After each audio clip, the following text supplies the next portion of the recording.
Hello students, welcome back to my channel. कैसे हैं आप सभी लोग? आई होप आप सभी लोग बहुत अच्छे होंगे और आप लोग की पढ़ाई भी बहुत अच्छी चल रही होगी, क्योंकि एग्ज़ाम्स हमारे जो हैं वो बिल्कुल पास में आ गए हैं। तो इस समय मैं आप लोग के साथ में शेयर कर रही हूँ मेडाइवल इंडिया के कुछ क्वेश्चंस। एंशिएंट इंडिया में आप लोग के साथ में ऑलरेडी शेयर कर चुकी हूँ, और पॉलिटी में हमारा चल रहा है नागरिकता हो गया था हमारा। इसके बाद में अभी मूल कर्तव्यों की बारी है। आइए स्टार्ट, मूल अधिकार टॉपिक हमारा जो है वो चलेगा। आइए स्टार्ट करते हैं अपनी आज की ये सीरीज़। और जो हमारा ये टॉपिक है इसमें बहुत ज़्यादा क्वेश्चंस दिए गए हैं, 60+ क्वेश्चंस हैं। तो मैं इसको क्या करूँगी, 2 पार्ट्स में डिवाइड करके आप लोग के साथ में इसको टॉपिक को कंप्लीट करूँगी। प्लीज़ आप लोग दोनों पार्ट्स ज़रूर देखिएगा। और ये बहुत ही इंपॉर्टेंट क्वेश्चंस हैं जो आपके आने वाले एग्ज़ाम्स में बहुत ज़्यादा हेल्पफुल रहने वाले हैं। प्लीज़ आप लोग ज़्यादा से ज़्यादा इस टॉपिक को देखिए, शेयर कीजिए वीडियो को, चैनल को सब्सक्राइब कीजिए, ताकि जो भी मेरी वीडियोज़ आती हैं उन सबके नोटिफिकेशन आपको मिलता रहे। आइए हम स्टार्ट करते हैं अपना आज का टॉपिक। इसमें जो हमारा पहला क्वेश्चन है वो दिया गया है, भारत में संपत्ति के अधिकार की क्या स्थिति है? तो इसके ऑप्शंस हैं, यह विधिक अधिकार है जो केवल नागरिकों को प्राप्त है। सेकंड है हमारा, यह विधिक अधिकार है जो किसी भी व्यक्ति को प्राप्त है। थर्ड है, यह मूल अधिकार है जो केवल नागरिकों को प्राप्त है। फोर्थ है हमारा, यह ना तो मूल अधिकार है और ना ही विधिक अधिकार है। तो इसका जो ऑप्शन है वो हो जाएगा हमारा ऑप्शन नंबर बी सही है। यह विधिक अधिकार है जो किसी भी व्यक्ति को प्राप्त है। नेक्स्ट हम बात करेंगे, कानून को लागू करने के मामले में कोई विधान जो किसी कार्यपालिका अथवा प्रशासनिक अधिकारी को अनिर्देशित एवं अनियंत्रित विवेकाधिकार देता है, भारत के संविधान के निम्नलिखित अनुच्छेदों में से किसका उल्लंघन करता है? तो इसका जो ऑप्शन है वो हो जाएगा ऑप्शन नंबर ए, अनुच्छेद 14। नेक्स्ट क्वेश्चन हमारा है क्वेश्चन नंबर 3, निम्नलिखित में से कौन सा राज्य शब्द को सर्वोत्तम रूप से परिभाषित करता है? जो ऑप्शन है, व्यक्तियों का ये एक समुदाय जो बिना किसी बाह्य नियंत्रण के एक निश्चित भूभाग में स्थायी रूप से निवास करता है और जिसकी एक संगठित सरकार है। नेक्स्ट ऑप्शन है हमारा, एक निश्चित भूभाग के राजनीतिक रूप से संगठित लोग जो स्वयं प्रशासन करने, कानून एवं व्यवस्था को बनाए रखने, अपने नैसर्गिक अधिकारों की रक्षा करने तथा अपनी जीविका के साधनों को सुरक्षित करने का अधिकार रखते हैं। हमारा ऑप्शन नंबर सी है, बहुत से व्यक्ति जो एक निश्चित भूभाग में बहुत लंबे समय से अपनी संस्कृति, परंपरा और शासन व्यवस्था के साथ रहते आए हैं। फोर्थ है हमारा, एक निश्चित भूभाग में स्थायी रूप से रह रहा समाज जिसकी एक केंद्रीय प्राधिकारी तथा केंद्रीय प्राधिकारी के प्रति उत्तरदायी कार्यपालिका और एक स्वतंत्र न्यायपालिका है। तो इसका जो सही ऑप्शन है वो हमारा हो जाएगा ऑप्शन नंबर ए, व्यक्तियों का एक समुदाय जो बिना किसी बाह्य नियंत्रण के एक निश्चित भूभाग में स्थायी रूप से निवास करता है और जिसकी एक संगठित सरकार है। नेक्स्ट हमारा क्वेश्चन है क्वेश्चन नंबर 4, भारत के संविधान के किस अनुच्छेद के अंतर्गत निजता का अधिकार संरक्षित है?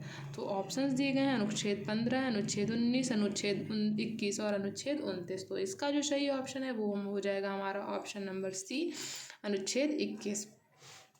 नेक्स्ट हम बात करेंगे, निम्नलिखित मूल अधिकारों के किस संवर्ग में अस्पृश्यता के रूप में किए गए विभेदन के विरुद्ध संरक्षण समाविष्ट है? ऑप्शंस दिए गए हैं, शोषण के विरुद्ध अधिकार, स्वतंत्रता का अधिकार, संवैधानिक उपचार का अधिकार।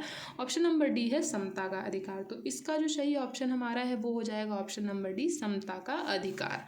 नेक्स्ट हम बात करेंगे क्वेश्चन नंबर 6 हमारा, मूल अधिकारों के अतिरिक्त भारत के संविधान का निम्नलिखित में से कौन सा या से भाग मानव अधिकारों की सार्वभौम घोषणा 1948 के सिद्धांतों एवं प्रावधानों को प्रतिबिंबित करता है या करते हैं? ऑप्शंस दिए गए हैं, उद्देशिका, राज्य के नीति निर्देशक तत्व, मूल कर्तव्य। इसके जो ऑप्शंस दिए गए हैं 1 और 2, केवल 2, 1 और 3 या फिर 1, 2 और 3। तो इसका जो सही ऑप्शन हमारा है वो हो जाएगा ऑप्शन नंबर डी, 1, 2 और 3। नेक्स्ट हम बात करेंगे, निम्नलिखित कथनों पर विचार कीजिए।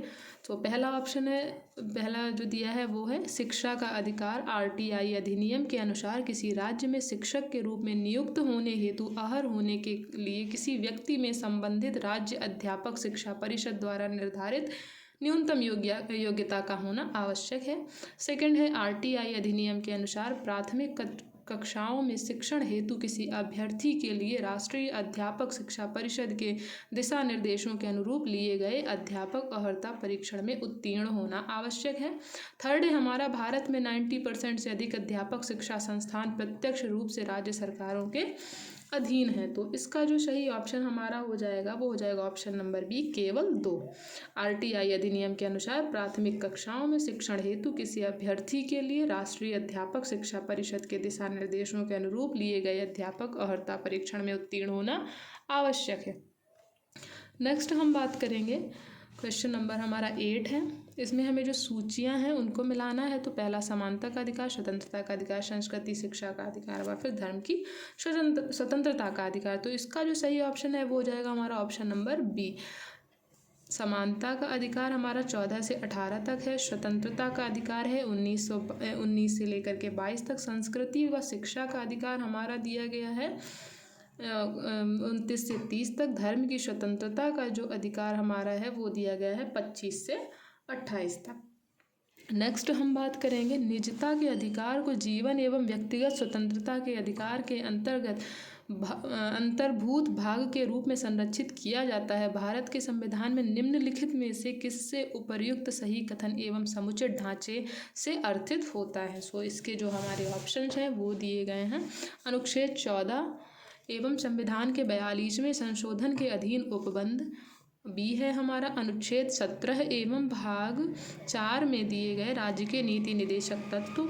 सी है हमारा अनुच्छेद 21 एवं भाग 3 में गारंटी की गई स्वतंत्रताएं। ऑप्शन डी है हमारा अनुच्छेद 24 एवं संविधान के 44वें संशोधन के अधीन उपबंध। तो इसका जो हमारा सही ऑप्शन है वो हो जाएगा ऑप्शन नंबर सी, अनुच्छेद 21 एवं भाग 3 में गारंटी की गई स्वतंत्रताएं। 10 नंबर हमारा क्वेश्चन है, निम्नलिखित में से कौन संविधान के अनुच्छेद 21 के दायरे में नहीं आता है। तो इसका जो पहला ऑप्शन है, एक चिकित्सक द्वारा घायल को चिकित्सीय सहायता। बी है हमारा कार्यस्थल पर महिलाओं का लैंगिक उत्पीड़न। सी है हमारा पानी की गुणवत्ता को दूषित करना। डी है हमारा मृत्युदंड। तो इसका जो सही ऑप्शन हमारा हो जाएगा वो है मृत्युदंड। नेक्स्ट है हमारा, भारत के संविधान में शोषण के विरुद्ध अधिकार द्वारा निम्नलिखित में से कौन से परिकल्पित हैं। तो पहला है मानव देह व्यापार और बंधुआ मजदूरी या बेगारी का निषेध। सेकंड है हमारा अस्पृश्यता का उन्मूलन। थर्ड है हमारा अल्पसंख्यकों के हितों की सुरक्षा। फोर्थ है हमारा कारखानों और खदानों में बच्चों के नियोजन का निषेध। तो ऑप्शन है 1 2 4 2 3 4, 1 और 4 और 1 2 3 और 4। तो इसका जो हमारा सही ऑप्शन है वो हो जाएगा ऑप्शन नंबर सी, 1 और 4। मानव देह व्यापार और बंधुआ मजदूरी का निषेध और कारखानों और खदानों में बच्चों के नियोजन का निषेध। नेक्स्ट हमारा जो क्वेश्चन दिया है वो है, निम्नलिखित कथनों में से कौन सा एक सही है। तो पहला है अधिकार नागरिकों के विरुद्ध राज्य के दावे हैं। बी है हमारा अधिकार वे विशेषाधिकार हैं जो किसी राज्य के संविधान में समाविष्ट हैं। सी है हमारा अधिकार राज्य के विरुद्ध नागरिकों के दावे हैं। और डी है हमारा अधिकार अधिकांश लोगों के विरुद्ध कुछ नागरिकों के विशेषाधिकार है। तो ऑप्शन इसमें से हमारा सही हो जाएगा ऑप्शन नंबर सी, अधिकार राज्य के विरुद्ध नागरिकों के दावे हैं। 30 नंबर क्वेश्चन हमारा दिया है, निम्नलिखित में से किन अनुच्छेदों के तहत उच्चतम व उच्च न्यायालय को रिट जारी करने का क्रमशः अधिकार शक्ति प्राप्त है। तो इसका जो ऑप्शंस दिए हैं, अनुच्छेद 222 व 32, अनुच्छेद 32 व 226, अनुच्छेद 36 व 226, अनुच्छेद 30 व 226। तो इसका जो हमारा सही ऑप्शन है वो हो जाएगा ऑप्शन नंबर बी, अनुच्छेद 32 व 226। नेक्स्ट हमारा क्वेश्चन है, भारतीय दंड संहिता की किस धारा के अनुसार आत्महत्या के प्रयास को दंडनीय अपराध माना गया है। ऑप्शन है हमारा धारा 306, धारा 308, धारा 307 व धारा 309। सो इसका जो हमारा सही ऑप्शन है वो हो जाएगा ऑप्शन नंबर डी, धारा 309। नेक्स्ट हमारा क्वेश्चन है, बंदी प्रत्यक्षीकरण किन व्यक्तियों को प्राप्त नहीं है। ऑप्शन है हमारा निवारक नज़रबंदी में गिरफ्तार व शत्रु देशीय। सेकंड है हमारा शत्रु देशीय व मित्र देशीय। नेक्स्ट है हमारा आतंकवादी व मित्र देशीय। डी है हमारा भारतीय व शत्रु देशीय। ऑप्शन जो सही हो जाएगा वो हो जाएगा निवारक नज़रबंदी में गिरफ्तार व शत्रु देशी, ऑप्शन नंबर ए। नेक्स्ट जो हमारा क्वेश्चन है वो है न्यायिक पुनर्विलोकन की शक्ति किन अनुच्छेदों में अंतर्निहित है। ऑप्शन दिए गए हैं 13, 226 और 236। नेक्स्ट है हमारा 13, 226, 237। सी है हमारा 32, 33 और 226। डी है हमारा 13, 32 और 226। तो इसका जो हमारा सही ऑप्शन हो जाएगा वो हो जाएगा option number D, 13, 32, 226।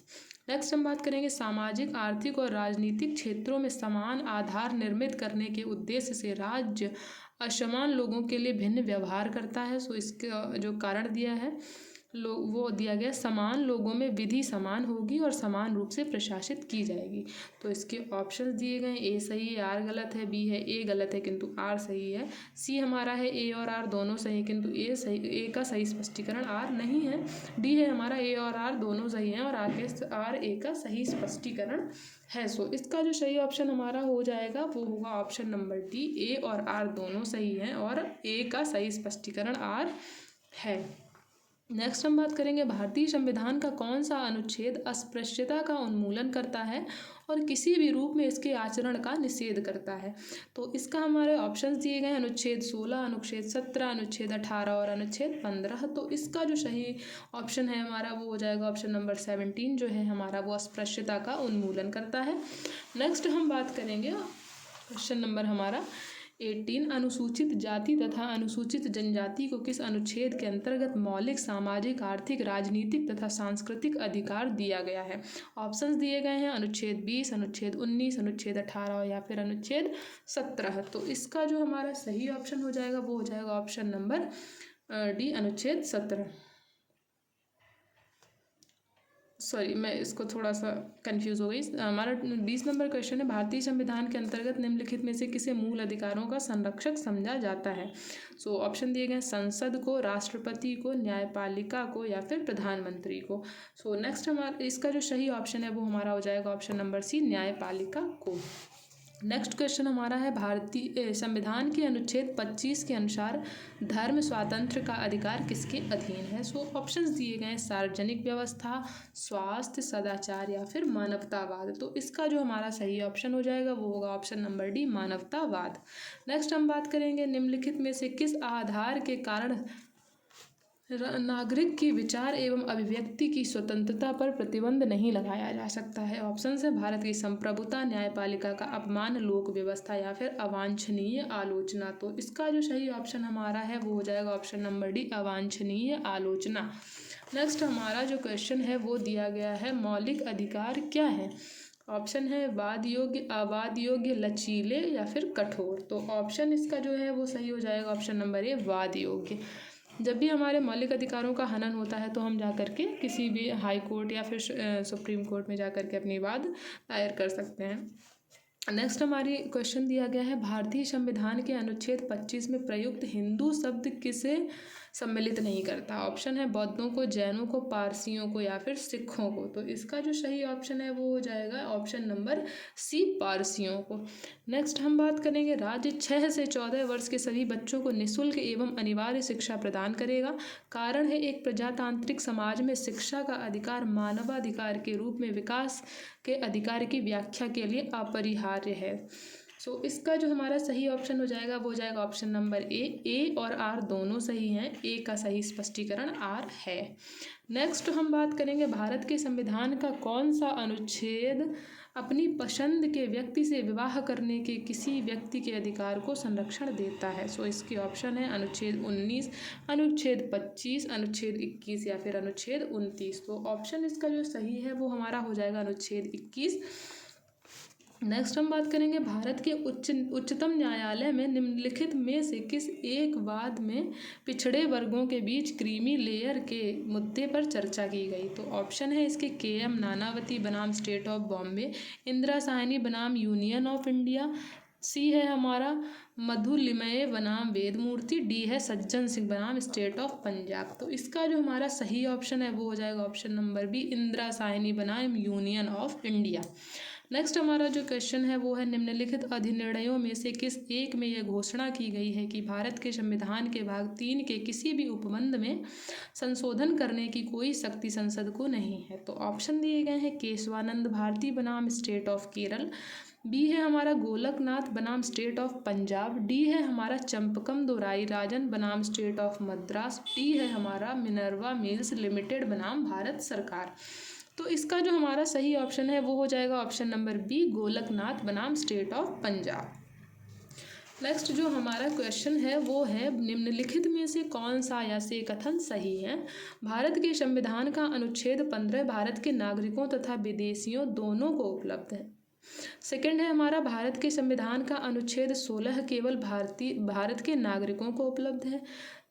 Third number है हमारा भारत के संविधान का अनुच्छेद 21 भारत के राज्य क्षेत्र में भारत के नागरिकों तथा विदेशियों दोनों को समान रूप से उपलब्ध है। तो इसका जो सही ऑप्शन है वो हो जाएगा ऑप्शन नंबर बी 2 और 3।